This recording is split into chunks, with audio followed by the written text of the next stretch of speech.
সবাইকে শুভ সন্ধ্যা জানাই। 2025 প্রায় শেষ হয়ে এলো, আর কয়েকটা ঘন্টা। নতুন বছর আমাদের দোরগোড়ায়। কালকে থেকে তারিখ বদলে যাবে। এরকম সময়ে কবি শ্রীজাতর একটা কবিতা পাঠ করতে ইচ্ছে করলো। কবিতাটির নাম নতুন।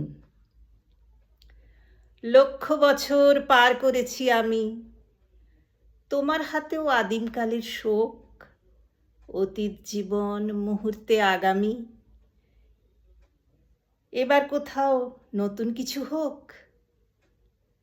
সেই তো একই দিনের পরে দিন, পাথর চাপা বয়স বাড়ার ছল। সেই তো একই সন্ধে উদাসীন, বাড়ি ফেরার গল্প অবিকল। দেশ ভেঙেছে,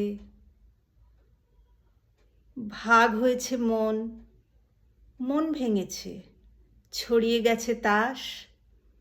একলা বসে পড়ব কতক্ষণ, একই গ্রহের একই ইতিহাস।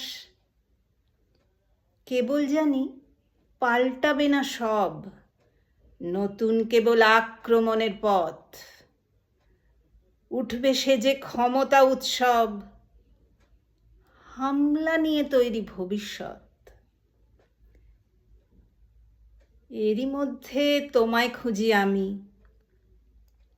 এক ঝলকের সম্ভাবনার নাম। অতীত জীবন মুহূর্তে আগামী, নইলে কি আর চিনতে পারতাম?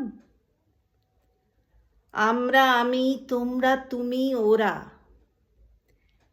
এক চেহারার নানা রকম মুখ। পাল্টে যাবার স্রোত চিরকাল চোরা, নিজের কাছে সবাই আগন্তুক। তাও কি শীতের আগুন জ্বালাবো না, হাত বাড়িয়ে নেব না তার আঁচ? কান পাতলেই বাতাসে যায় শোনা, বাঁচতে হলে বাঁচার মতো বাঁচ, বাঁচতে হলে বাঁচার মতো বাঁচ। আজ তাহলে বাঁচারই গান জ্বালি, আরেকটি বার ঝলসে উঠুক চোখ। তারিখ সে তো পাল্টে যাবে কালই। সত্যি এবার নতুন কিছু হোক, এবার নতুন কিছু হোক। সবাইকে নতুন বছরের অনেক শুভেচ্ছা শুভকামনা জানাই। সবার নতুন বছর খুব ভালো কাটুক।